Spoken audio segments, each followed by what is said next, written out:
আরে বউ বাচ্চারা ওপরে এসো, ওপরে এসো, আমাদেরকে দেখে এখন জ্বলতে থাকবে তোমরা। আরে বেবি আমাকে নিচে অনেক গরম লাগছে। আরে আন্টি আর শাশুড়ি মা তোমরা ওপরে কি করে গেলে? কি বলবো বৌমা, আমাদেরকে নিচে অনেক গরম লাগছিল, সেই জন্য আমরা মরে গিয়ে ওপরে চলে এসেছি। আরে বেবি তুমি জিজ্ঞেস করো আমরাও কি যেতে পারবো? শাশুড়ি মা আমরাও কি ওপরে যেতে পারবো? আরে না না বৌমা, তোমাদেরকে আসতে হবে না, তোমরা নিচেই থাকো গরমে।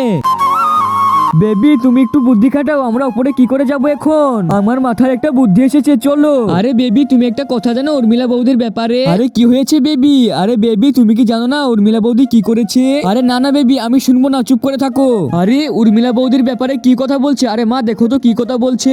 আরে বৌমা উর্মিলা বৌদির ব্যাপারে কি কথা বলছো? তোমরা কি জানতে চাও? তাহলে আমাদেরকে উপরে নিয়ে চলো, তারপর বলবো। তুমি বলো আখিও সে গলি মারে, আখিও সে গলি মারে। তার আগে বন্ধুরা আমার এই ভিডিওটি দেখে যে লাইক আর সাবস্ক্রাইব না করবে তাদের মোবাইলটি যেন হাত থেকে পড়ে গিয়ে নষ্ট হয়ে যায়, আর যারা লাইক সাবস্ক্রাইব করে দেবে তাদের মা বাবা যেন অনেকদিন বেঁচে থাকে। তাড়াতাড়ি সবাই লাইক আর সাবস্ক্রাইবটা করে দাও। আরে বেবি আবার কোথায় চলে গেল? বেবি বেবি বেবি দেখো আমিও চলে এসেছি। আরে উর্মিলা বৌদির তো কিছুই হয়নি, আমরা এখানে আসার জন্য বলছিলাম মিথ্যা করে, হা হা হা।